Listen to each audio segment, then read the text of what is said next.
You found your way here and clicked on this video. Thank you.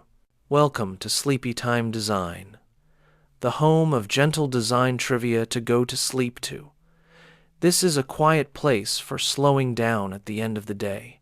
You may let the sound play and rest as you are, without expectation, without worry.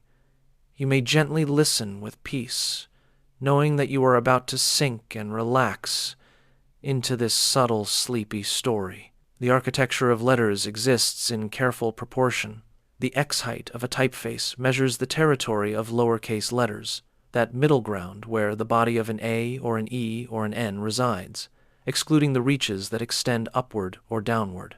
This measurement creates the foundation, the horizontal plane where most of the alphabet lives its life. At the edges of these letter forms, small decorative strokes emerge. Serifs mark the endings, those delicate flourishes that originated centuries ago from Roman stone carving, when chisels met marble and left their distinctive marks. The craft of ancient artisans echoes still in the terminals of contemporary type, a whisper of hammers and dust. Within the letters themselves, spaces breathe. The counter exists as the enclosed or partially enclosed area within letters like O, D, and E, negative space that gives shape to the positive absence defining presence. How open or closed these counters remain determines the aperture, that quality of expansion or containment visible in letters like C, A, and S. Some typefaces hold their counters wide and welcoming, while others draw them tight and narrow. The bowl curves through its journey, creating enclosed space in letters such as B, P, and D. This rounded stroke carries the eye in an arc, a gesture that feels almost gestural, as if the letter itself were breathing. The bowl knows its boundaries, knows where it begins and ends, where it meets the stem, and where it curves away.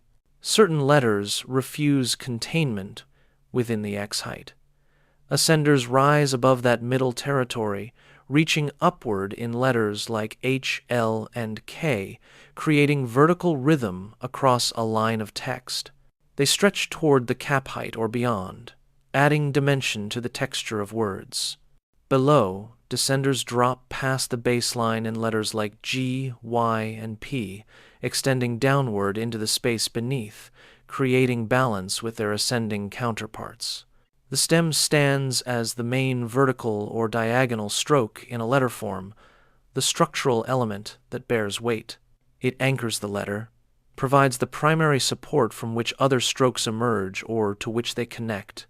In an uppercase I, the stem comprises nearly the entire letter. In a lowercase t, it rises and crosses. Where strokes conclude without the decorative touch of a serif, the terminal appears. This ending carries its own character, sometimes blunt, sometimes tapered, sometimes curved, like a teardrop. The terminal makes a statement about completion, about how a letter chooses to finish its gesture. At the summit of certain letters, two strokes converge. The apex marks this meeting point at the top of a letter, most clearly visible in the uppercase A, where two diagonals rise from a wide base and touch at their peak. The apex creates a point of tension and resolution, the moment where ascent becomes achievement. The anatomy of letter forms reveals itself through proportion and space, through the X height that anchors lowercase letters and the counters that breathe within them. Serifs trace their lineage to ancient Roman stone, while bowls curve through their circular paths in B and P and D. Ascenders reach upward and descenders drop below, creating vertical rhythm against the horizontal flow of text. Stems provide structure, terminals mark endings without ornament, and the apex crowns letters like A, where strokes meet at their highest point. Aperture determines openness, the degree to which letters like C and S invite the eye inward. Each element serves the whole, contributing to the silent language of type, the architecture that carries meaning across pages and screens, persistent and precise. Within the curves of letter forms, thickness shifts and changes across invisible axes. Stress in a typeface refers to the angle of this thickening in curved strokes, the orientation around which weight distributes itself through the architecture of rounded letters. The letter O becomes a study in this phenomenon. Where does it grow thick? Where does it thin? And along what invisible line does this transition occur? The answer varies across centuries of typographic evolution, each era choosing its own axis of emphasis. Old-style typefaces carry diagonal stress, their curves thickening along an angled axis that mimics the natural movement of a calligrapher's pen held at a slant. The hand of the scribe lives on in these letter forms, the angle of the nib frozen first in metal, then in photographic masters, and now in digital space. An O tilts slightly in its weight distribution, echoing the gesture of writing, the human origin of mechanical type. This diagonal orientation feels organic, connected to the body and hand that first formed these shapes on parchment, with ink that pooled more heavily on one side of each curve than the other. The stress angle preserves this memory, carrying forward the posture of Renaissance scribes into contemporary designs that still honor their influence. Modern typefaces break decisively from this tradition. They feature vertical stress, their weight shifting along a strictly perpendicular axis, accompanied by high contrast between thick and thin strokes. The difference becomes dramatic hairline serifs meet bold stems, delicate curves surrender suddenly to substantial weight. This is the aesthetic of the rational, the mathematical, the deliberately constructed rather than the organically written. The modern typeface announces itself as engineered, as the product of ruler and compass rather than quill and ink. Where old-style faces recall the warmth of handwriting, modern faces embrace the precision of the machine age, the Enlightenment faith in geometry and reason. The vertical stress stands upright, formal, unapologetic in its artificiality. Stroke weight itself refers simply to the thickness of the lines that form letters, but this simple measurement carries enormous impact across the hierarchy of typography. A heavy weight commands attention, asserts presence on the page with strokes so substantial they seem almost architectural. A light weight whispers, suggests, recedes into elegant restraint that requires close attention to perceive its subtle forms. Between these extremes exists a spectrum of possibilities: regular, medium, semi-bold, bold, each increment adding mass and visual gravity. The same letter form, rendered in different weights, can convey authority or delicacy, urgency or refinement, simply through the thickness of its strokes.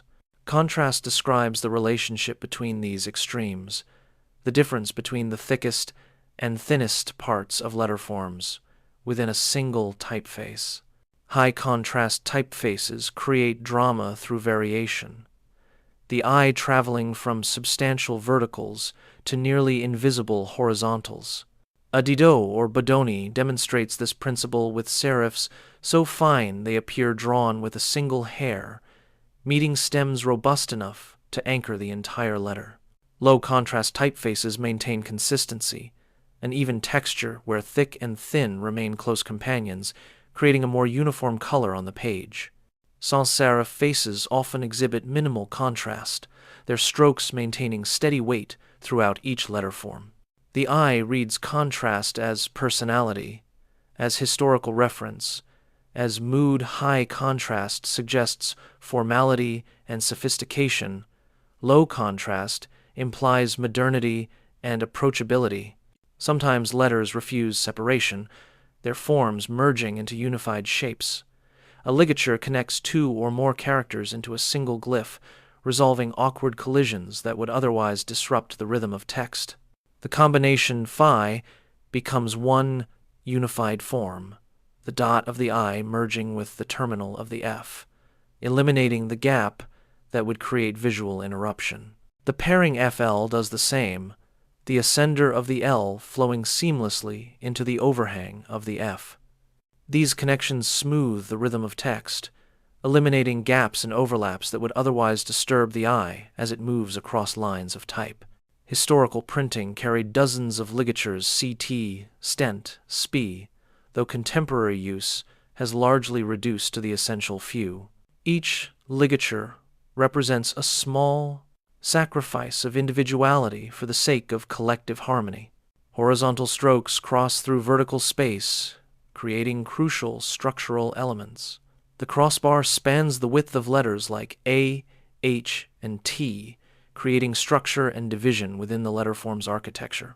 In the A, it bridges the two diagonal strokes at a height that varies between typefaces. Some position it low, creating a wide triangular counter above, while others place it high, distributing space more evenly. In the H, it connects two vertical stems at the midpoint, the most stable and symmetrical position. In the lowercase t, it intersects near the top of the ascender, a gesture both functional and decorative, identifying the letter while adding visual interest to its simple vertical form. The crossbar establishes hierarchy within letters, dividing space and creating the internal proportions that make each character recognizable.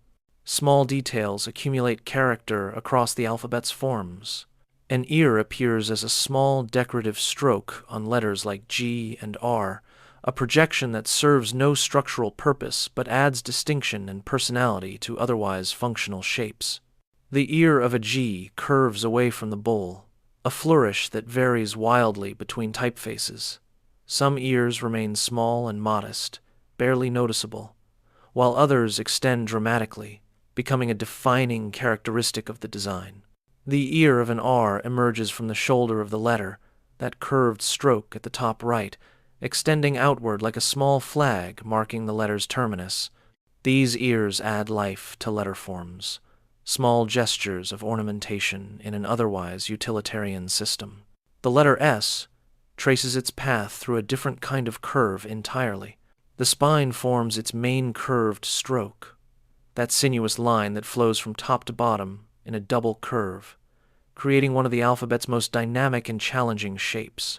The spine of an S carries the I in a gentle wave, neither circular like an O nor angular like an A, but something wholly its own, a reverse curve that changes direction at the letter's center. The S presents one of the most difficult characters to design well, its spine requiring perfect balance between the upper and lower curves to avoid appearing top-heavy or unstable. The spine flows continuously, a single gesture that must maintain consistent weight while changing direction, creating visual tension and resolution simultaneously. Where serifs meet stems, transitions occur with varying degrees of grace. Brackets are the curved connections that ease this junction in some typefaces, creating a smooth flow from the horizontal serif into the vertical stem. The bracket curves gently, like a cove molding an architecture, distributing the transition across a small arc rather than a sharp corner. Not all serifs use brackets. Some meet their stems at sharp right angles, creating what typographers call unbracketed or slab serifs, but when brackets appear, they soften the architecture, adding grace to the joint where horizontal meets vertical. The size and shape of brackets contribute significantly to a typeface's character, from the generous curves of Garamond to the minimal fillets of Baskerville. The distribution of weight within letterforms follows patterns of stress, diagonal in old-style typefaces that echo the calligrapher's angled pen, vertical in modern typefaces with their dramatic contrast between thick and thin. Stroke weight measures the thickness of lines, while contrast quantifies the relationship between a letter's heaviest and lightest parts. Ligatures join characters like phi and fl into unified glyphs, smoothing the texture of text. Crossbars span horizontally through letters like A and H and T, while ears add small decorative touches to G and R. The spine carries the S through its distinctive double curve, and brackets create smooth transitions where serifs flow into stems. Each detail contributes to the typeface's voice, its historical echo, its particular way of existing on the page. The spaces between letters carry as much intention as the letters themselves, invisible architecture that structures the visible. Kerning adjusts the space between individual letter pairs for optical balance, compensating for the irregular shapes that create visual gaps or collisions when letterforms meet. The distance between two letters becomes a negotiation between their forms. A straight-sided H, followed by an O, requires different spacing than an A followed by a V. The eye perceives spacing not mathematically but optically, reading rhythm and density rather than measuring actual distances. What appears, even to the eye, may be wildly uneven in measurement, and what measures as uniform may read as awkward and irregular. This optical illusion runs throughout typography, the constant tension between what is measurable and what is perceived. Tracking operates at a different scale entirely, addressing broader patterns rather than individual relationships. It modifies spacing uniformly across a range of letters or entire blocks of text, opening or tightening the overall texture without favoring any particular pair. Where kerning addresses individual relationships between specific letter combinations, tracking adjusts the fundamental rhythm of characters across words, lines, paragraphs, entire pages. A headline might receive tightened tracking to create impact and density, the letters drawing closer together to form a unified visual mass. Body text maintains more generous spacing for comfortable reading, the rhythm looser and more forgiving to the eye moving through extended passages. The difference becomes visible when comparing text set at different sizes. Display type often benefits from reduced tracking, its large scale making default spacing appear loose and disconnected, while small text requires adequate space to prevent characters from merging into illegible tangles. The terminology itself blurs at the edges, language struggling to capture technical precision. Letter spacing and tracking are sometimes used interchangeably in casual discussion, designers treating them as synonyms for horizontal space adjustment. Technical implementations may distinguish between them. Some software platforms assign specific meanings to each term, creating functional differences in how the controls operate. The boundary between concepts shifts depending on context, on software platform, on whether the conversation happens between designers or between designer and machine, between those working in metal type and those working in pixels.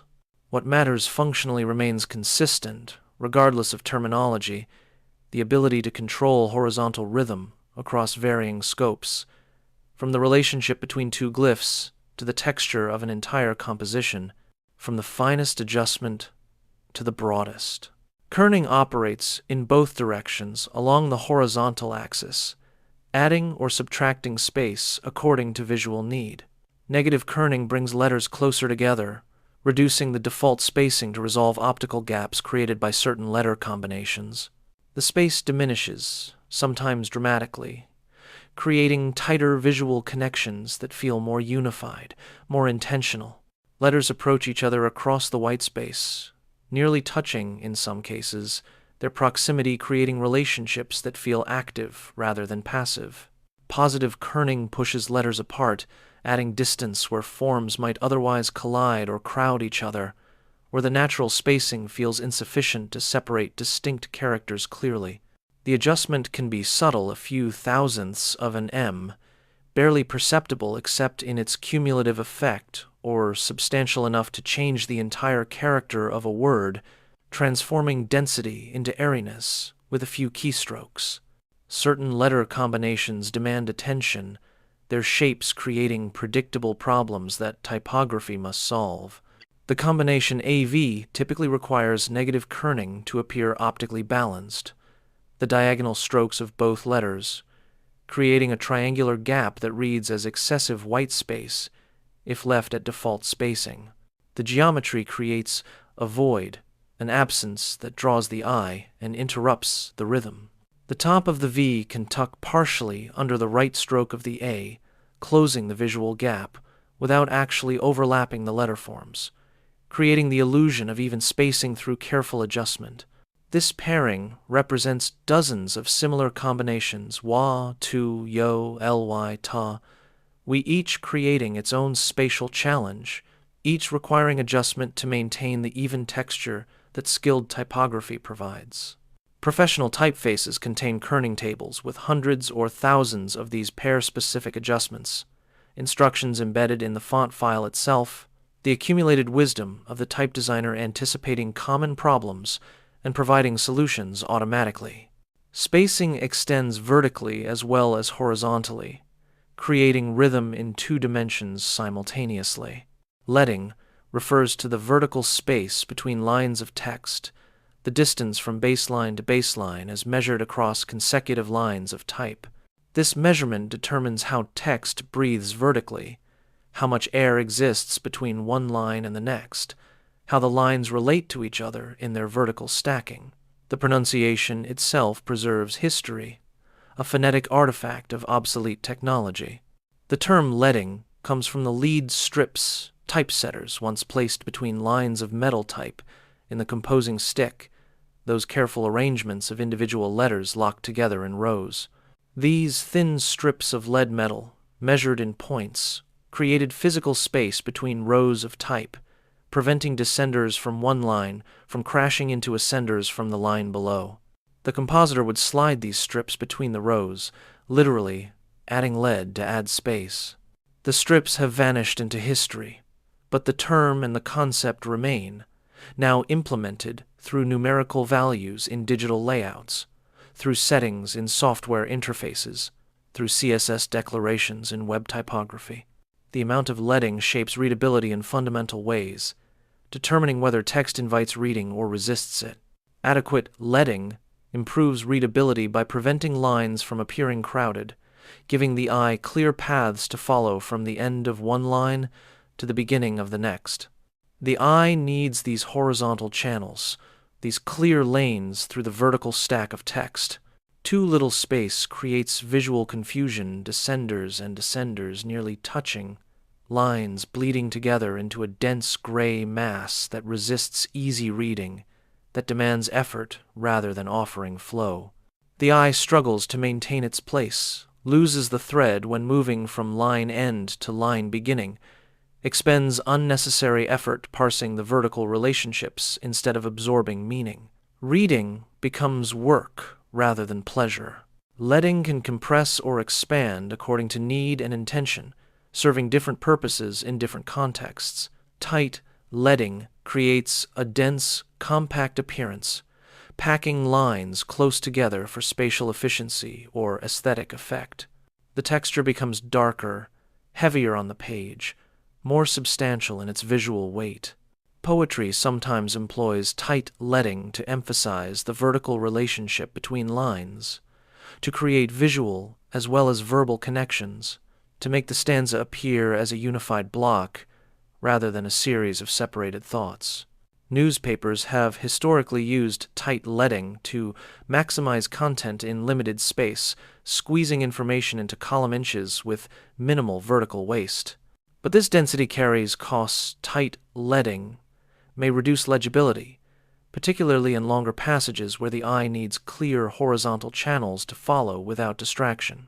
The trade-off between impact and readability becomes a design decision, a choice about priorities and purposes, about whether the text serves quick scanning or sustained reading. Loose leading moves in the opposite direction, embracing space rather than resisting it. It increases white space between lines, opening vertical gaps that can create a more airy, elegant feel. The page lightens. The text appears to float rather than sit heavily, each line given room to breathe and resonate. Generous leading suits certain contexts. Beautifully luxury brands often employ loose leading to suggest spaciousness and refinement, to slow the reading pace and encourage contemplation rather than efficiency. The increased space signals quality, attention to detail, a refusal to crowd or rush. Large blocks of text set with loose leading consume more vertical space, requiring more pages or longer scrolls. But the improved readability often justifies the spatial cost, particularly for sustained reading, where comfort matters more than economy. The white space between lines becomes a design element itself, negative space that frames and separates, that gives the words room to resonate, that acknowledges silence as part of communication. Spacing.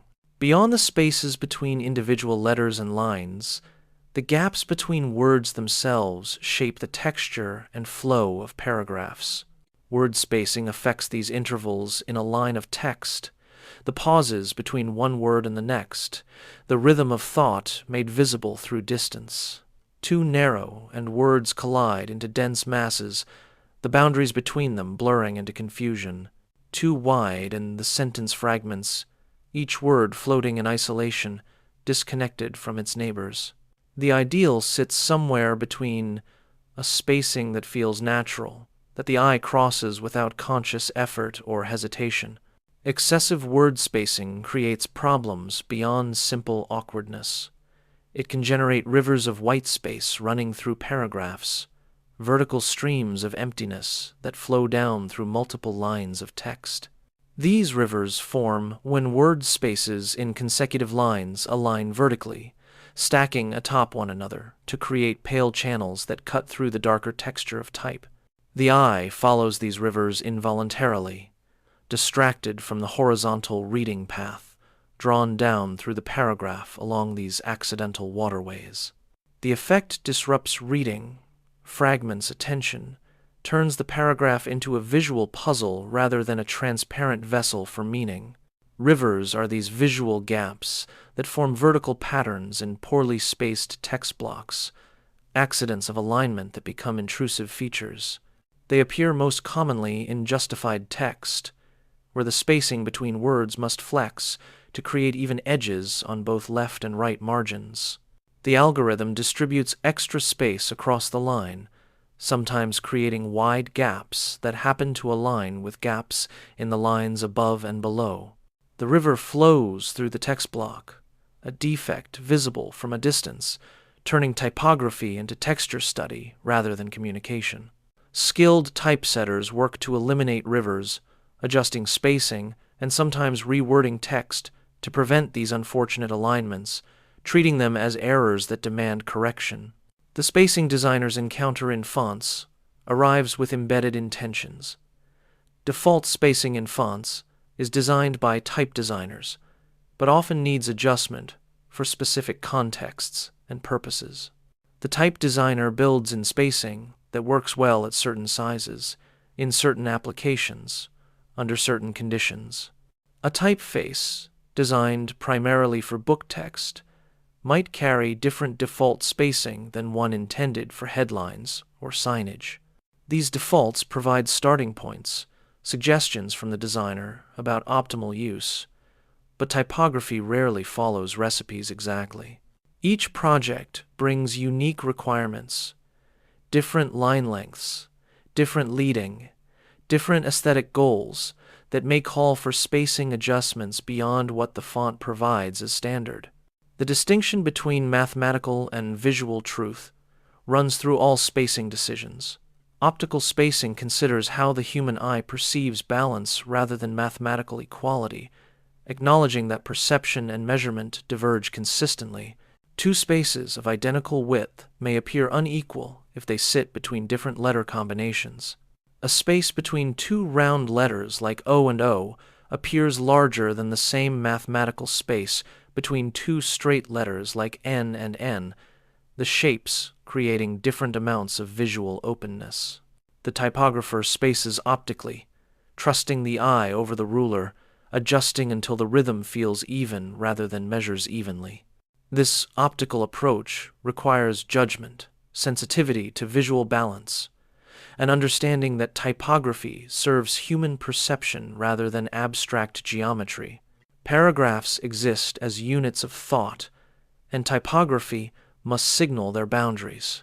The space between paragraphs helps readers distinguish separate thoughts and ideas, providing visual punctuation that marks transitions in the text. This space creates pause, a moment of rest, before the next idea begins. The gap signals that what follows differs from what came before, that the narrative or argument has shifted, that a new thread has begun. Without this spacing, paragraphs run together into undifferentiated blocks, the reader forced to parse boundaries through content alone, through the logic of the writing rather than visual cues. The white space between paragraphs serves comprehension, making structure visible.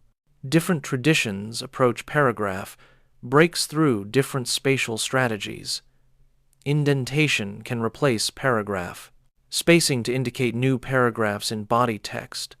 The first line of each paragraph set in from the left margin, while subsequent lines align with it. This indentation creates a small notch at the paragraph's beginning, a visual flag that marks the start of a new unit.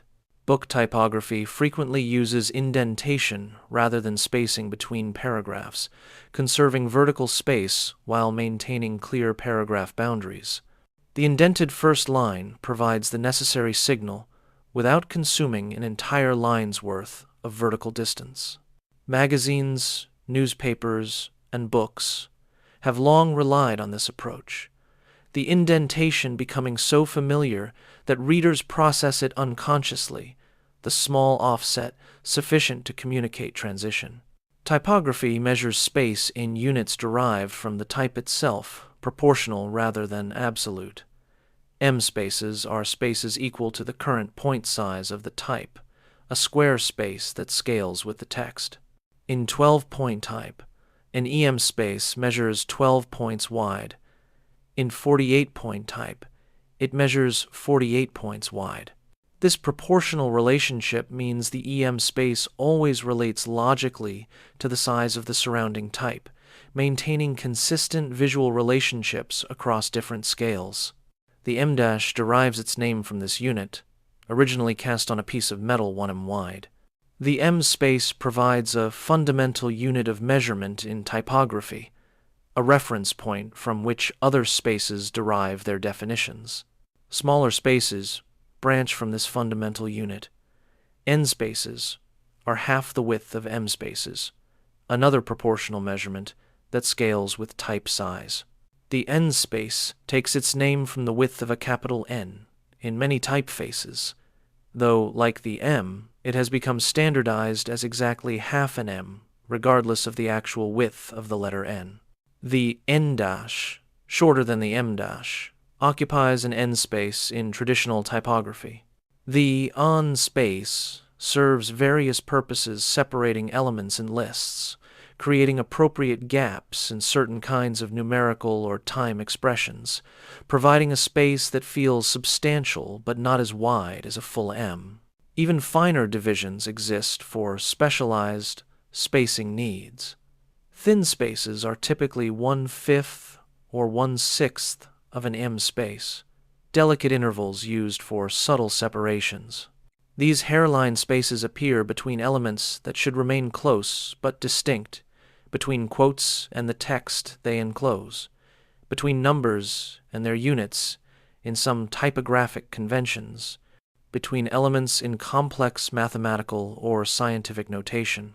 The thin space provides just enough separation to prevent elements from touching while keeping them visually grouped, a whisper of distance rather than a declaration.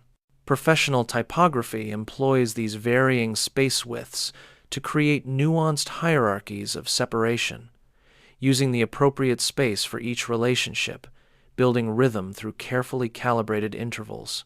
Typography creates patterns across the page, visual music made from letters and space. Typographic rhythm refers to the visual pattern created by repeating elements in text, the recurring beat that emerges from consistent treatment of similar components. Like musical rhythm, typographic rhythm establishes expectations, creates flow, guides perception through repetition and variation. The eye learns to anticipate certain patterns where paragraphs begin, how headings appear, the regular return of similar spatial relationships. This predictability creates comfort, reduces cognitive load, makes reading feel effortless rather than laborious. The rhythm operates beneath conscious awareness, shaping the reading experience without announcing itself, influencing comprehension and retention through its presence or absence. The foundation of rhythm lies in regularity, in the reliable repetition of spatial relationships. Consistent spacing creates a steady rhythm that guides the reader's eye through the text, establishing a reliable pulse that the eye follows unconsciously. When letter spacing remains even, when word spacing maintains uniform intervals, when line spacing repeats consistently from one line to the next, the eye settles into a comfortable pace. The rhythm becomes transparent, invisible, a framework that supports reading without drawing attention to itself. The reader experiences flow, that state where words seem to pour directly into consciousness without the friction of decoding or navigating. Inconsistent spacing disrupts this flow, creating visual stumbles, moments where the eye hesitates, uncertain about the pattern it thought it had learned. The rhythm breaks, and suddenly the reader becomes aware of the typography itself rather than the content it carries. Typography works best when rhythm supports reading without announcing itself, when the system remains hidden behind what it conveys. Hierarchy introduces intentional variation into this steady beat, complexity within regularity. Varying type sizes can establish hierarchy and visual rhythm on a page, creating a composition where different levels of information occupy different scales. Headlines speak at one size, commanding attention through their magnitude. Subheadings exist at another scale, smaller than headlines, but larger than body text, marking secondary divisions. Body text maintains its own consistent size, the workhorse scale where most reading happens. Captions appear smaller still, providing supporting information in a diminished voice. These size variations create visual punctuation, marking transitions between different kinds of content, establishing relationships through scale. The rhythm becomes more complex than simple repetition, incorporating changes in scale as part of its pattern, like a musical piece that moves between loud and soft, fast and slow. The eye learns to read these size shifts as meaningful signals, understanding that larger type introduces new sections, while smaller type provides supporting detail. That scale itself carries meaning beyond the words it shapes. Multiple factors interact to create the overall rhythm of a text block, each variable affecting the others in complex ways. The rhythm of text is influenced by the relationship between line length and leading, the proportion between horizontal measure and vertical spacing. These two dimensions exist in conversation, each moderating the other's effects. Long lines require more generous, leading to prevent the eye from losing its place. When moving from line end to line beginning, the longer the horizontal journey, the more vertical space needed to create clear separation between lanes of text. Short lines can tolerate tighter leading, the horizontal journey being brief enough that vertical proximity doesn't create confusion or cause the eye to jump to the wrong line. The ratio between these dimensions affects reading speed, comprehension, fatigue, comfort. A well-proportioned relationship creates harmony, a balance that feels natural even if the reader never consciously considers the mathematics involved. Poor proportions generate tension, making reading feel uncomfortable even when the reader can't articulate why, creating a vague sense that something isn't quite right with the text. Character width contributes its own rhythmic quality to the texture of type. Monospaced fonts give every character the same width, creating mechanical rhythm where each letter occupies identical horizontal space regardless of its actual shape. A narrow I takes up the same room as a wide M, creating unusual gaps around some letters and awkward crowding around others. This uniform spacing recalls typewriters and early computer terminals, technologies that required fixed-width characters for mechanical or technical reasons. Each keystroke advanced the carriage or cursor by exactly one character width, enforcing uniformity. The rhythm feels regular but artificial, mechanical rather than organic, predictable in a way that feels more mathematical than human. Monospaced fonts serve specific purposes, coding environments where alignment matters more than aesthetics, tabular data where columns must line up precisely, retro aesthetics that deliberately evoke typewritten documents, but their rhythm lacks the fluidity of natural writing, the irregular but pleasing variation of handwritten or calligraphic text. Most contemporary typography employs a different approach, embracing variation as natural. Proportional fonts vary character widths for more natural rhythm and better readability, giving each letter only the space it actually needs based on its form.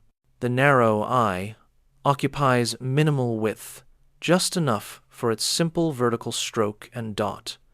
The wide M expands to accommodate its 3 vertical strokes and the valleys between them. All the letters between these extremes adjust according to their individual forms.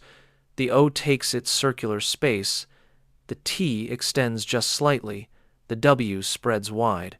This variation creates rhythm that feels less mechanical, more human, closer to the irregular but pleasing patterns of handwriting, where letter widths naturally vary according to their shapes. The I moves more smoothly across proportionally spaced type, the rhythm matching the natural variations of letterforms themselves, creating texture that feels organic rather than imposed. The spaces between letters flex and adjust, creating even visual rhythm from uneven mathematical measurements. Rhythm extends vertically through careful alignment, organizing space in the dimension perpendicular to reading. Vertical rhythm aligns text elements to a baseline grid for consistency, creating invisible horizontal lines that text baselines snap to throughout the layout.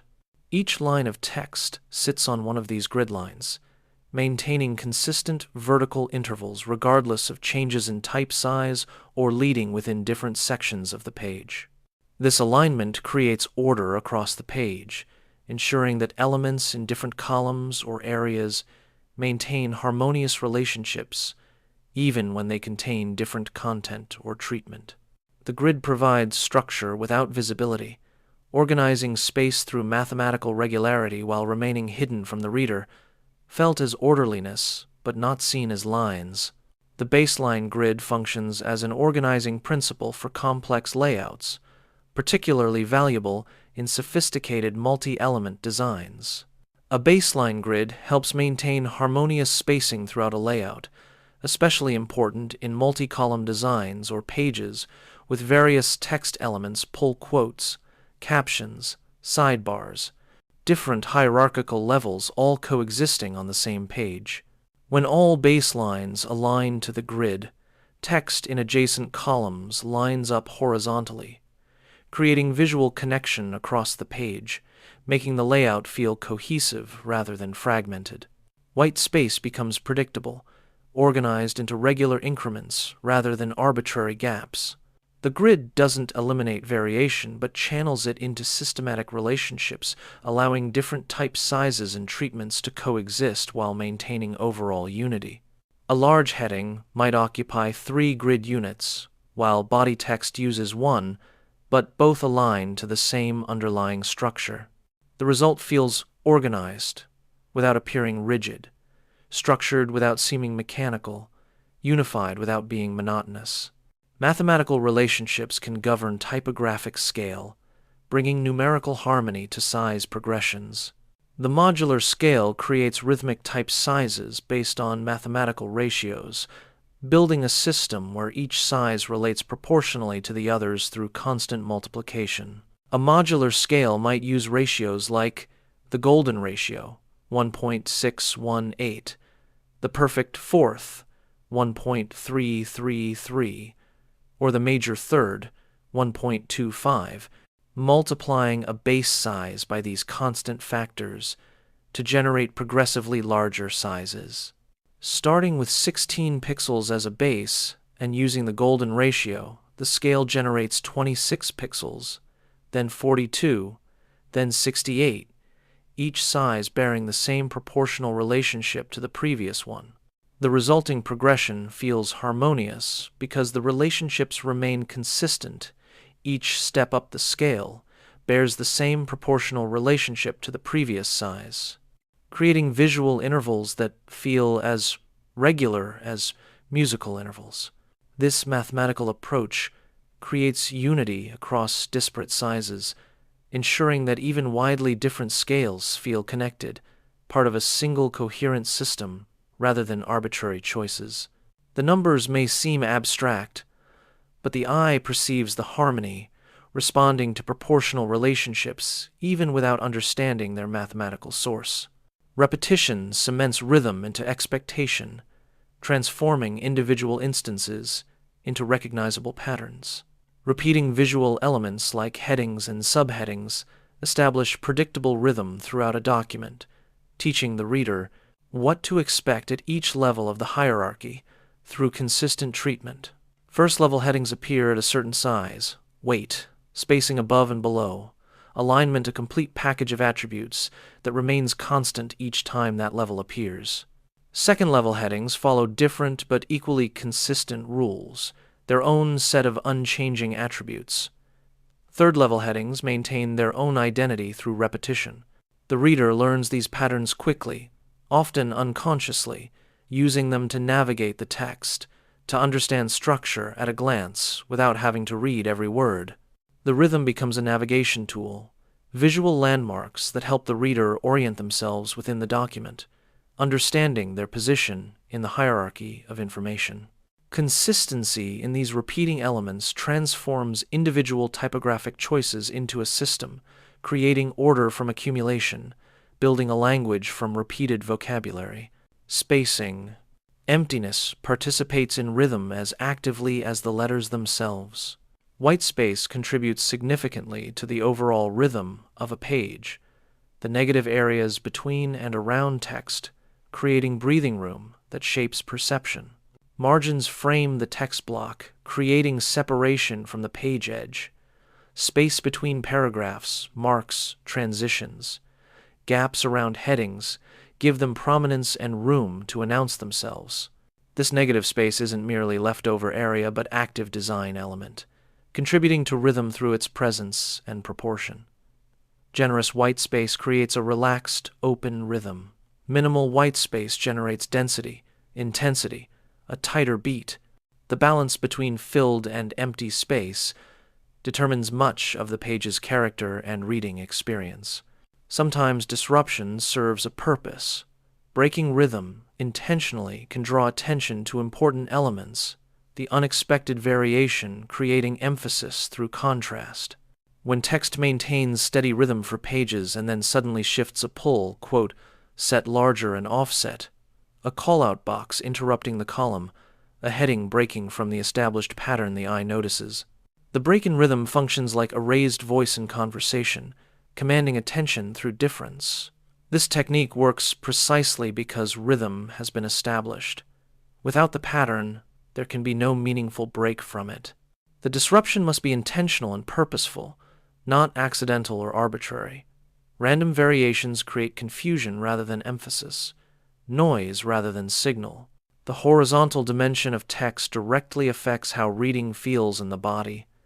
Line length affects reading rhythm, with optimal lengths reducing eye fatigue and supporting sustained reading. Lines too long exhaust the eye, the journey from end to beginning, becoming a trek that strains peripheral vision and makes it easy to lose one's place. The eye must travel far to complete each line, then execute a long return sweep to find the beginning of the next line. Lines too short create a different problem. The eye barely settles into reading before it must break for another line return, the rhythm becoming choppy, fragmented, interrupted. Optimal line length typically falls between 45 and 75 characters for body text, though this varies with type, size, leading, and context. Within this range, the eye can move comfortably, the rhythm of reading finding its natural pace. The placement of line breaks carries subtle but real impact on comprehension and comfort. The cadence of reading is smoother when line breaks occur at natural phrase boundaries, when the end of the line coincides with a natural pause in the sentence structure. Breaking a line in the middle of a tightly bound phrase between an article and its noun, between a preposition and its object, between parts of a proper name creates micro-interruptions in meaning. Tiny cognitive hitches as the reader moves to the next line mid-thought. Line breaks that respect, phrase, structure, support the natural rhythm of language, the way meaning groups itself into units. The difference feels subtle, but accumulates across a page, affecting how smoothly the text flows into understanding. Typography sometimes requires compromise to maintain line length and avoid gaps. Hyphenation can maintain rhythm by allowing words to break across lines, preventing problematic spacing that would otherwise occur. A long word at line end might force excessive spacing in a justified setting, or create a very short line in ragged alignment. Hyphenation solves this by splitting the word, maintaining more even line lengths and consistent spacing, but this solution carries costs. Too many consecutive hyphens disrupt flow, creating what typographers call a ladder 3 or more hyphens, stacked vertically at the right edge of consecutive lines. The eye catches on these repeating hyphens, the rhythm stuttering. Each hyphen creates a tiny pause, an interruption in the word. Multiple consecutive interruptions fragment the reading experience, trading one problem for another. Different alignment strategies create different rhythmic effects through their treatment of line endings. Justified text creates even edges on both left and right margins, a formal rectangular block with clean borders. This alignment achieves its symmetry through variable word spacing, expanding or contracting the gaps between words to make each line exactly the same length. The result can disrupt internal word spacing rhythm, creating lines with uncomfortably wide gaps alternating with lines of tight spacing. The rhythm becomes uneven within the text, even as the edges remain even. Rivers can form, word spacing problems accumulate, the internal texture suffering for the sake of external symmetry. An alternative alignment embraces irregularity at the margins. Ragged right alignment maintains consistent word spacing and natural rhythm, keeping the same intervals between words on every line while allowing line endings to fall where they naturally occur. The right edge becomes uneven, ragged, each line ending at whatever length its words naturally create. This irregularity at the margin preserves regularity within the text, the word spacing remaining constant, the internal rhythm staying steady. The ragged edge carries its own visual rhythm, a more organic pattern than the rigid geometry of justified text. For many applications, particularly digital text and narrow columns, ragged right creates more comfortable reading despite, or perhaps because of its asymmetry. Beyond individual spacing decisions, text creates an overall visual impression. The texture of a text block refers to its overall visual pattern and rhythm, the cumulative effect of all typographic choices combining into a unified appearance. From a distance, before individual words become readable, a text block presents as a gray rectangle with certain qualities darker or lighter, more or less dense, smooth or irregular. This texture emerges from spacing, weight, contrast, alignment, all the variables working together. Different typefaces create different textures at the same size. Different spacing creates different textures with the same typeface. The texture affects readability and aesthetic impact, the overall feeling of the typeset page. Ideally, this texture appears uniform and inviting. Even typographic color means the text appears uniformly gray without dark or light patches, maintaining consistent visual density throughout. The term color here refers not to hue, but to tonal value, the overall darkness or lightness of the text mass. Uneven color creates visual disruption patches that appear darker because of tight spacing or bold weight, patches that appear lighter because of loose spacing or lighter weight. The eye perceives these variations as texture problems, irregularities in what should be a smooth, even surface.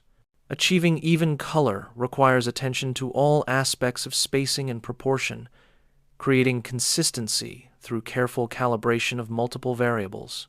Specific layout problems create particularly disruptive breaks in rhythm. Widows and orphans disrupt rhythm by leaving isolated lines at column or page breaks, stranded fragments separated from their paragraphs. A widow leaves a single short line at the top of a column or page, the final line of a paragraph that should have stayed with its companions. An orphan strands a single line at the bottom, the first line of a paragraph separated from what follows. Both create visual awkwardness and reading disruption, the rhythm broken by the gap, the paragraph's integrity violated by the separation. Typography seeks to eliminate these through careful adjustment, rewording, respacing, or forcing lines to keep paragraphs intact. The goal remains unbroken rhythm, text flowing smoothly without these jarring separations. Readability. The purpose of typography ultimately serves comprehension and comfort. Readability measures how easily text can be read and comprehended, the degree to which typography supports or hinders the absorption of meaning.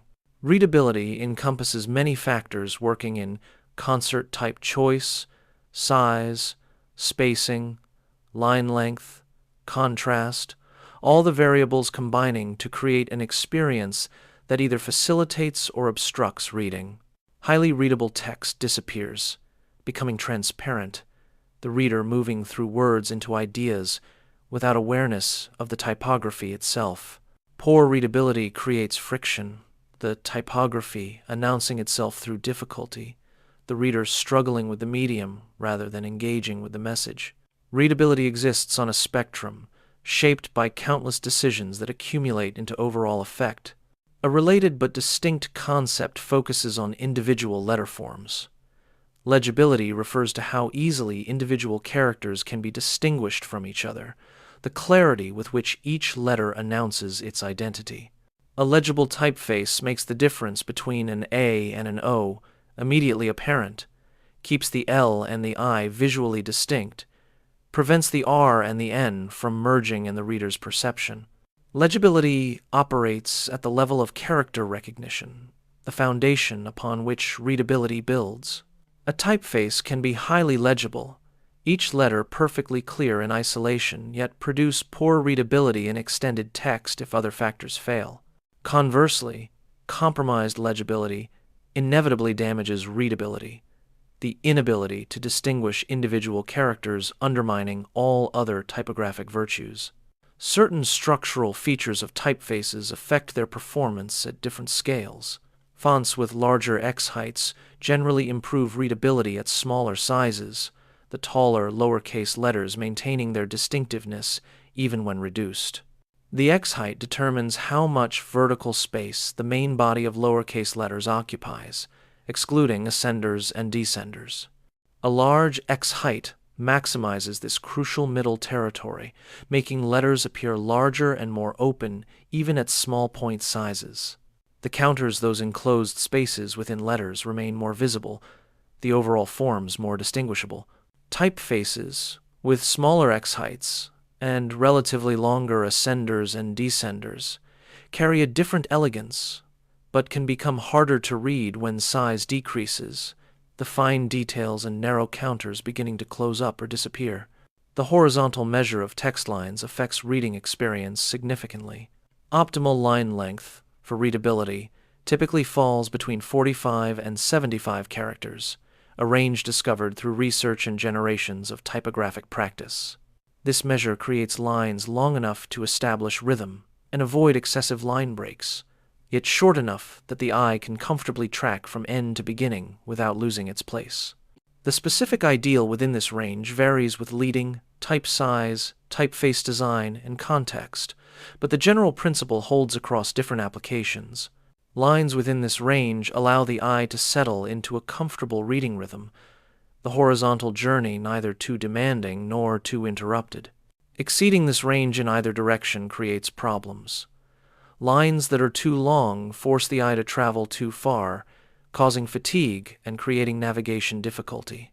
The long horizontal journey strains peripheral vision, and the return sweep to find the next line beginning becomes uncertain, the eye sometimes skipping a line or rereading the same line. The reader tires more quickly, comprehension suffers, the physical act of reading becomes work. Very long lines, 100 characters or more, create reading experiences that feel laborious, the eye making long journeys back and forth across the page or screen. The opposite extreme presents different challenges. Lines that are too short create choppy rhythm and require frequent eye movements, the constant interruption for line returns preventing the establishment of reading flow. The eye barely begins moving before it must break. Return, begin again. Words split across lines more frequently. Phrases fragment. The visual rhythm becomes staccato rather than smooth. Very short lines, 20 or 30 characters, feel cramped, claustrophobic. The text broken into fragments that resist forming continuous thought. The reader struggles to maintain momentum, attention fractured by the relentless line breaks. Beyond spatial considerations, tonal relationships fundamentally affect reading ease. Sufficient contrast between text and background is essential for readability, the difference in lightness allowing letters to stand clearly against their ground. Black text on white background provides maximum contrast, the standard for extended reading in print. Dark gray on light gray reduces contrast, but can create a softer, less harsh appearance. The text must separate clearly from its background, the shapes of letters evident without effort or strain. Insufficient contrast forces the eye to work harder to distinguish letter forms from their surroundings, transforming reading from effortless absorption into conscious decoding. Inadequate tonal separation creates tangible, physical, and cognitive effects. Low contrast text can strain the eyes and reduce reading speed, the visual system expending extra effort to parse the forms. Light gray text on white background, or text barely darker than its background, creates a veil over the content, the words present but obscured. The eyes tire quickly, reading speed drops, comprehension suffers. Extended exposure to low contrast text can cause eye strain, headaches, fatigue. What might appear aesthetically sophisticated, subtle, refined, minimal, becomes functionally problematic when contrast drops too low for comfortable reading. The balance between aesthetic preference and functional necessity requires careful calibration. Traditional print establishes certain conventions for text size. Body text is most readable at sizes between 10 and 12 points for print.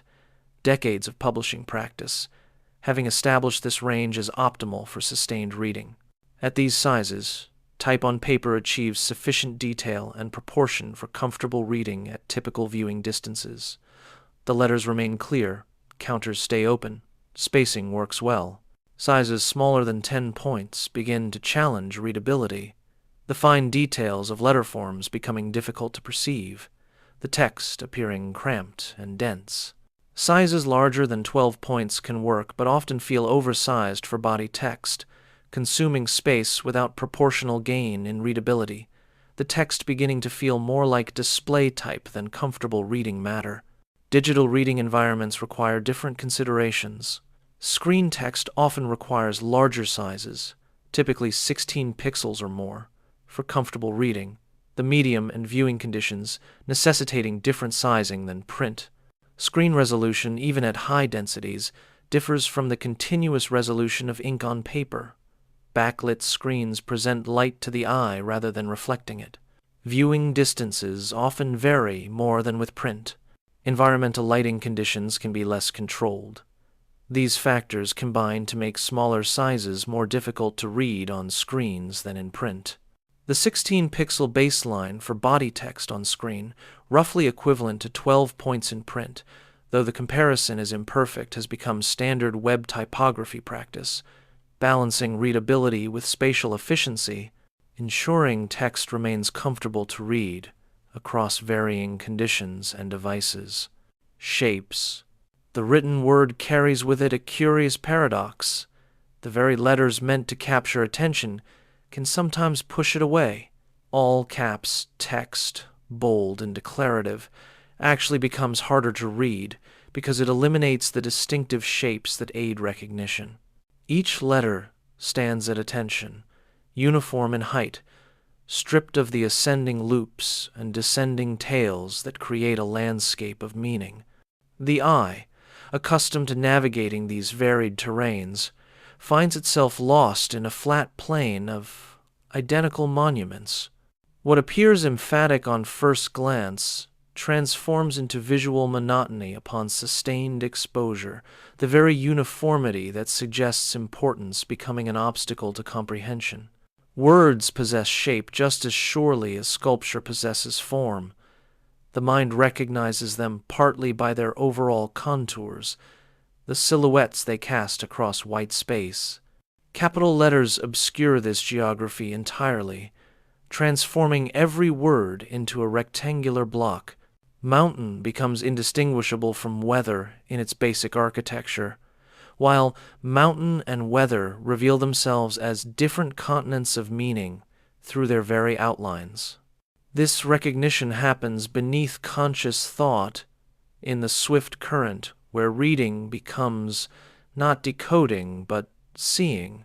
The ascending peaks of lowercase letters, the tall stems of H and L and B, and the descending valleys of G and Y and P create a topography the mind maps instantly, a fingerprint of meaning that exists independent of the letters themselves. Mixed case text flows through the visual cortex faster than all caps in most reading situations, a river compared to a series of standing pools. The difference measures in milliseconds, yet these fragments of time accumulate across sentences, paragraphs, pages. The brain evolved to find patterns in complexity, not uniformity, and the varied heights of lowercase and capitals create a rhythm the mind can follow like music. Each word becomes a small melodic phrase, its ascenders and descenders forming notes on a staff. Reading becomes a kind of visual listening, where the shape of language matters as much as its content. Italic text leans forward, a whispered aside in the conversation of the page. It proves less readable than Roman in long passages, the slanted stance requiring slightly more effort to process, yet it serves beautifully for emphasis. A single italicized word catches light like a facet cut into otherwise smooth glass. The eye notices the deviation, the gentle tilt away from vertical, and knows something merits attention here. The oblique angle creates a visual interruption, a moment where the steady march of upright letters pauses to acknowledge something different, something worthy of notice. But extended passages in italics grow wearying, the visual equivalent of listening to someone speak in a sustained whisper. What works as accent becomes burden as volume, the constant forward lean creating a subtle visual strain that accumulates with each line. Bold text draws attention with the confidence of darker ink, thicker strokes, a voice raised not in anger but in clarity. It summons the gaze as surely as a lighthouse summons ships, its increased visual weight creating an immediate hierarchy on the page. Yet bold type can become tiring to read in extended passages, the visual weight of each letter demanding more processing energy. The eye and brain work harder to process these heavier forms, distinguishing the thicker strokes from the counterspaces within and between letters. What begins as emphatic clarity gradually transforms into exhaustion, like staring too long at a particularly bright light. Bold works best as punctuation in the rhythm of normal weight, not as a sustained note, a drum beat marking important moments rather than a constant thunder. The screen has rewritten some ancient rules of readability.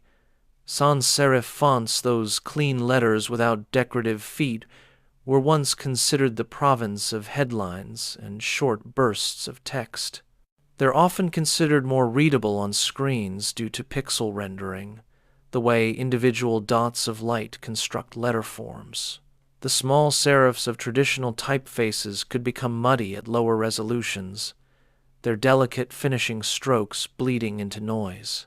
At 72 pixels per inch, those tiny horizontal lines that give serif fonts their name would shimmer and distort, losing their crispness to the limitations of the grid.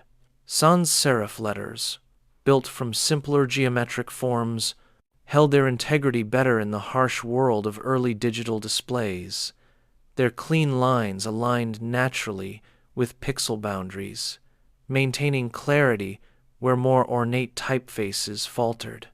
Serif fonts have traditionally been preferred for long-form print reading, their small decorative strokes guiding the eye along horizontal lines of text like tiny arrows pointing forward. Centuries of books embedded this preference deep in reading culture, the expectation that serious text, substantial text, would arrive dressed in serifs, Times New Roman, Garamond, Baskerville. These faces carried the weight of authority and tradition, their ancestry, traceable back to stone-carved Roman capitals and the careful movements of Renaissance scribes. The serifs themselves emerged from the chisel marks left when letters were carved into stone, those small finishing strokes becoming not just decorative but functional, creating a horizontal flow that bound words together along invisible lines. But modern high-resolution screens have made both serif and sans serif equally viable territories for extended reading. Retina displays and 4K monitors render tiny details with such precision that serifs maintain their crispness, their subtle guidance mechanisms intact, even in pixels. The old divide between screen and print begins to blur, the technical limitations that once dictated typeface choice fading into obsolescence. A well-designed serif font displays as clearly on a tablet as on a printed page, while sans serif maintains its clean efficiency in both realms. The choice becomes aesthetic and contextual rather than technologically predetermined. Familiarity breeds not contempt, but speed. Readers process faster and more accurately with familiar typefaces, their neural pathways worn smooth by repeated exposure. The brain recognizes Arial, or Helvetica, or Georgia with the instant recognition reserved for an old friend's face. Novel fonts require slightly more processing time as the mind matches unfamiliar shapes to known letters, a translation layer between seeing and comprehending. This doesn't make new typefaces wrong, but it explains why the most readable fonts are often those most commonly encountered. The eye has learned their particular quirks, the way the lowercase a closes or opens, the precise angle of stress in curved strokes, the specific proportions of X height to a sender length. This learned familiarity operates below awareness, making reading feel effortless precisely because the letterforms themselves have become transparent through repetition. Some letters never intended to disappear into easy reading. Extremely decorative fonts sacrifice readability for visual impact, choosing aesthetic drama over efficient information transfer. These elaborate faces Victorian flourishes, Art Nouveau curves, handwritten scripts with wild variations demand to be noticed rather than simply absorbed. They work beautifully in small doses. A restaurant name, a wedding invitation, a title that needs to establish mood before meaning.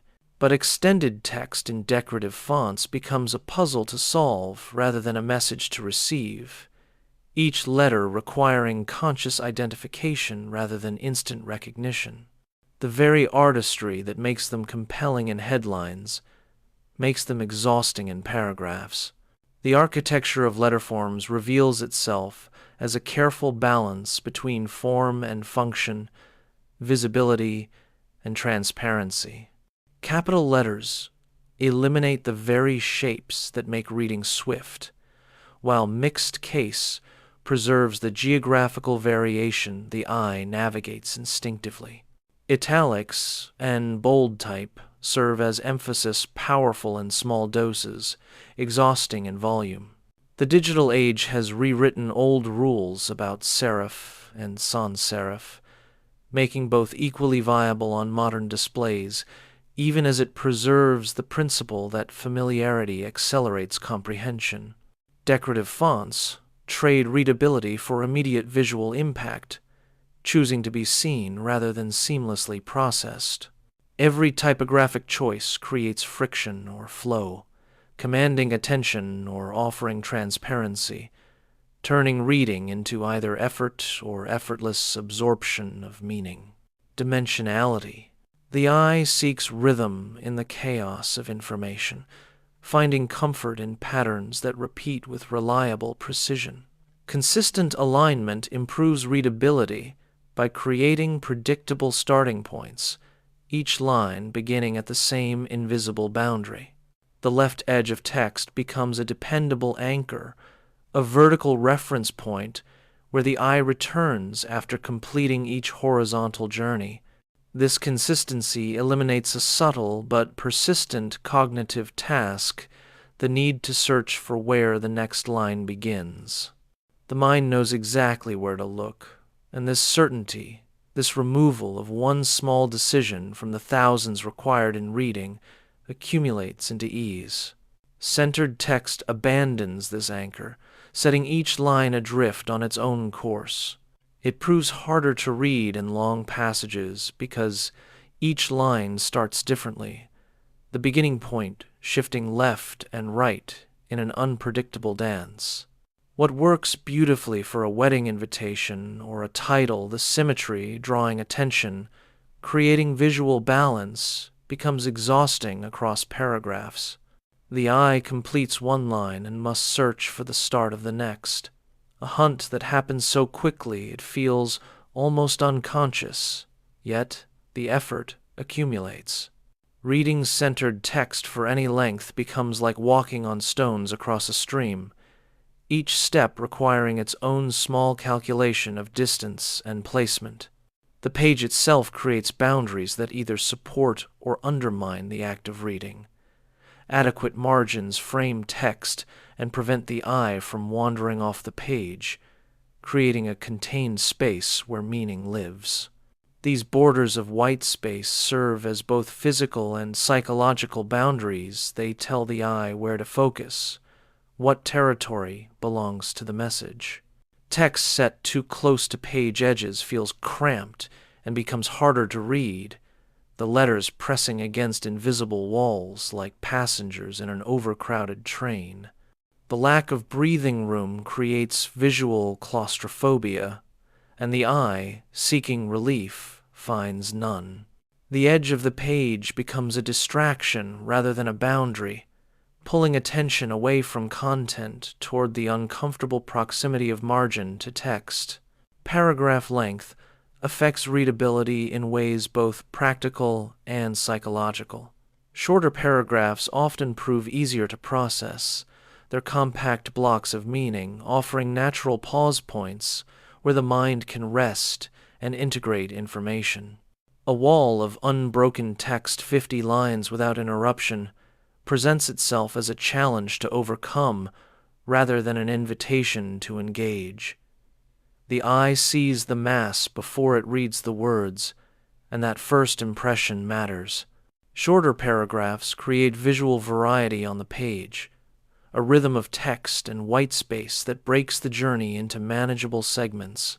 Each paragraph becomes a small accomplishment, a thought completed before the next begins. Breaking up text with subheadings improves scannability and comprehension, transforming a continuous stream into a mapped landscape. These waypoints serve multiple purposes simultaneously.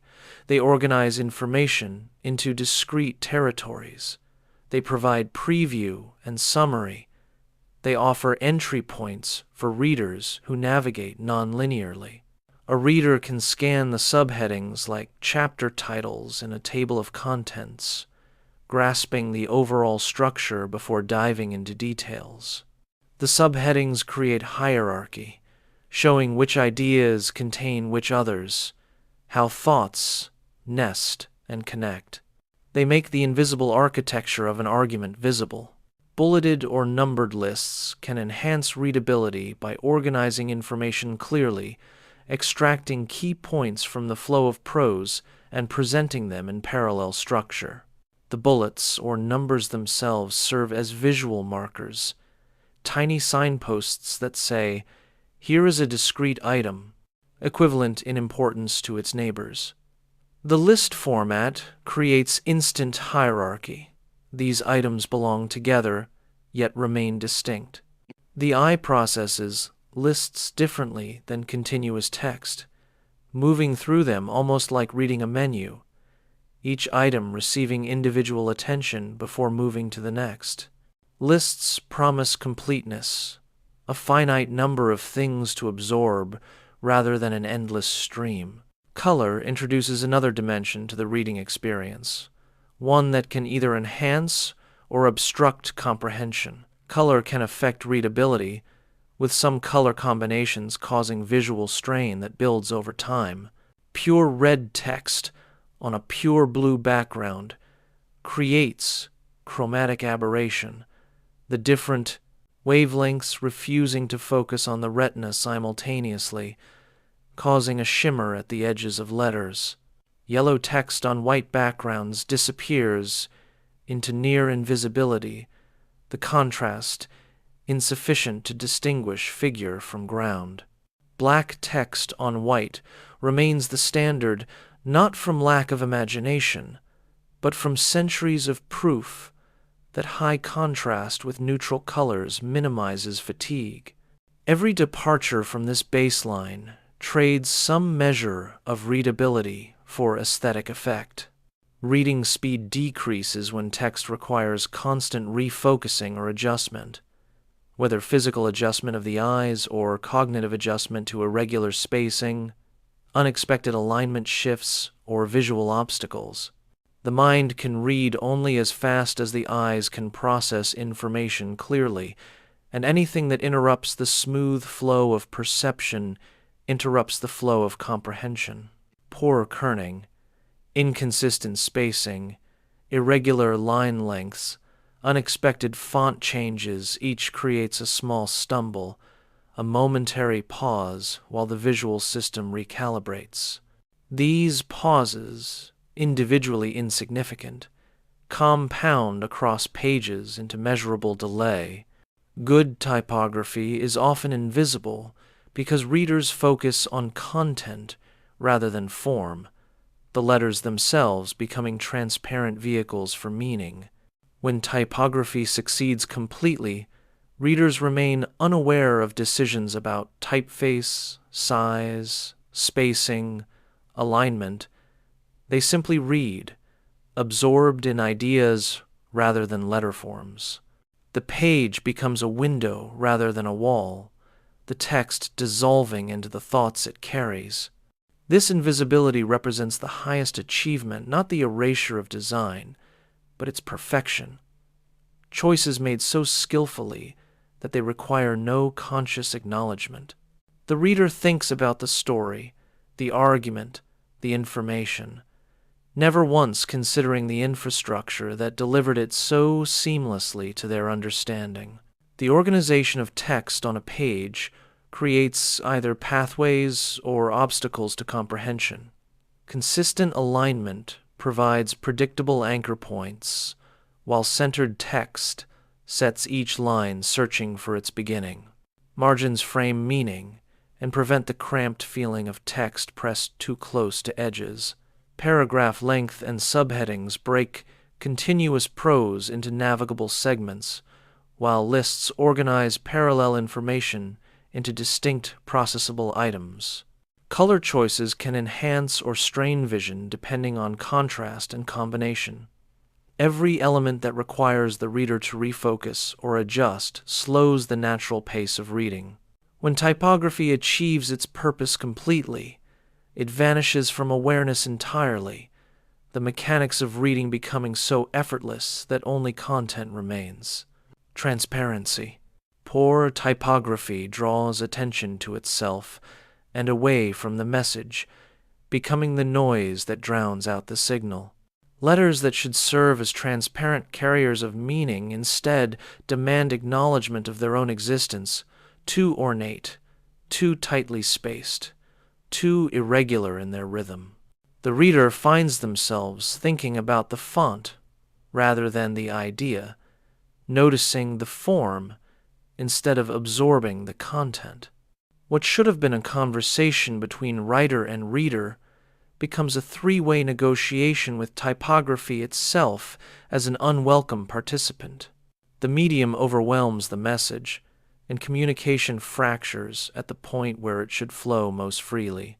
The modern reading experience unfolds across devices of wildly different proportions: pocket-sized phones, tablets, laptops, desktop monitors, each presenting its own challenges and opportunities. Responsive typography adjusts to different screen sizes for optimal readability, the text itself becoming fluid rather than fixed. Letters grow larger on smaller screens, where reading distance decreases. Line lengths shorten to prevent the eye from making exhausting horizontal journeys. Spacing opens up to accommodate touch interfaces where fingers might accidentally trigger nearby links. The same text morphs to fit its container, maintaining readability across contexts that would have seemed impossible in the age when type was literally set in metal. Beneath this visible adaptation lies invisible technology working to perfect the rendering of curves and angles on a grid of square pixels. Type rendering technologies like anti-aliasing smooth letterforms on screens, blurring the harsh stair-step edges that appear when diagonal and curved lines encounter the rigid geometry of pixels. A letter S, with its graceful reverse curves, would appear jagged without anti-aliasing, each curve breaking into visible steps like a low-resolution topographic map. Anti-aliasing adds gray pixels along these edges, creating the optical illusion of smooth curves. The eye, viewing these carefully calibrated gradations of tone, perceives continuity where only discrete dots of light exist. Hinting in digital fonts improves how they display at small sizes on screens, providing instructions that tell the rendering engine which pixels to illuminate and which to leave dark. At large sizes, the mathematical curves of a font's design translate cleanly to pixels, but at small sizes, 10 or 12 pixels tall, there aren't enough pixels to represent the subtleties of the design. Hinting provides guidance, perhaps rounding stems to whole pixel widths rather than allowing them to blur across fractional pixels, or ensuring that horizontal strokes align precisely with pixel rows to maintain crispness. These instructions, embedded in the font file itself, represent thousands of small decisions about how to translate ideal forms into pixel reality. The environment where reading happens exerts its own influence on the experience. Environmental factors like lighting conditions affect how readable text appears, the same page presenting differently under bright sunlight, soft lamplight, or the blue glow of screens in darkness. Glossy paper that looks crisp under controlled lighting becomes a mirror of reflections under harsh overhead lights, the glare obscuring letters. Screen brightness that seems comfortable in a dim room becomes painfully intense in darkness, while screens dimmed for nighttime reading disappear into illegibility under bright sun. The typography itself remains constant, but its effectiveness fluctuates with the light that illuminates it. Reading distance influences the appropriate type size and spacing choices in ways both obvious and subtle. A billboard designed to be read from 100 feet away uses letterforms measured in feet themselves, with spacing proportionally vast. A book held at 15 inches requires entirely different proportions, while a phone held at 10 inches demands different choices still. The same typeface, at the same point size, reads differently depending on how far the eye must focus. Too small at a given distance creates strain as the eye struggles to resolve details. Too large, and the eye cannot take in whole words at once, forced to scan across individual letters. The optimal size exists at the intersection of distance and visual acuity, a moving target that shifts with every change in how and where reading occurs. Reader fatigue increases when typography fights against natural eye movement patterns, forcing the visual system to work against its own evolved preferences.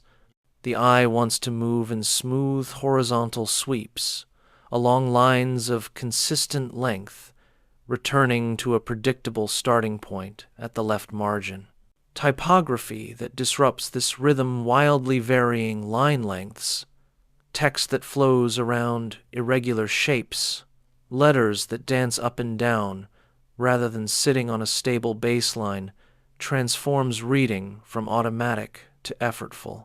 Each deviation from expected patterns requires a small correction, a minor adjustment that accumulates across pages into genuine exhaustion.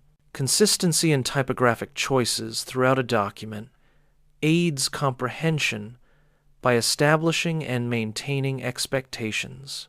Once the reader learns that italics indicate emphasis and bold indicates keywords, that headers appear in a particular size and weight, that block quotes sit indented with extra space above and below, these conventions become invisible infrastructure.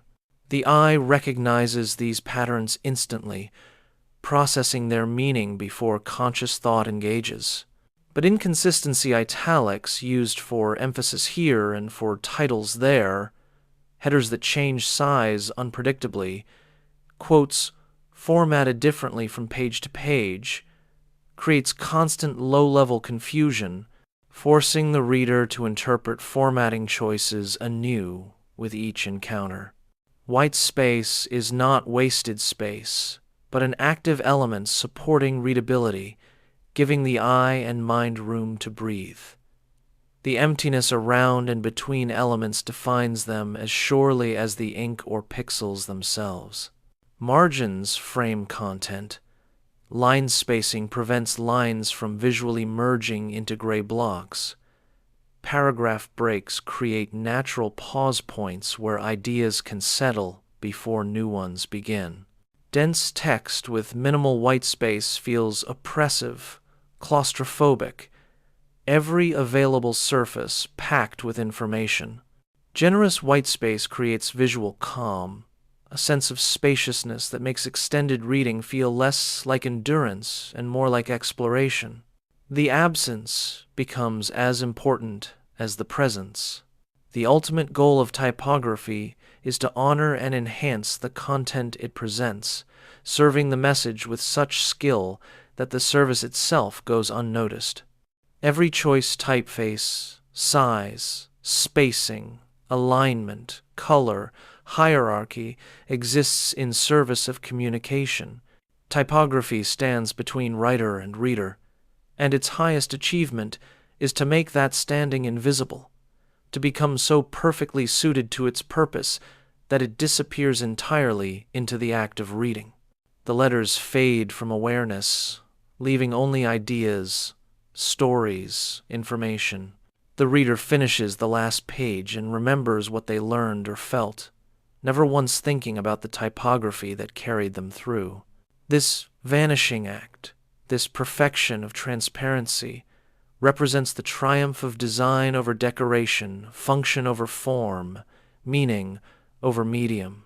Typography reveals its failures when it draws attention to itself rather than its message, but responsive design and rendering technologies work to maintain readability across varied devices and contexts. Anti-aliasing and hinting smooth the translation from mathematical curves to pixel grids, while environmental factors and reading distance demand different typographic solutions. Fighting natural eye movement patterns increases fatigue, while consistency in choices creates reliable patterns the mind processes effortlessly. White space serves as active design element rather than empty waste, providing visual breathing room that supports extended reading. Typography achieves its ultimate purpose when it vanishes completely from awareness, becoming so perfectly aligned with content and context that readers absorb meaning without ever noticing the infrastructure that delivered it. The greatest typography honors its content through invisible excellence.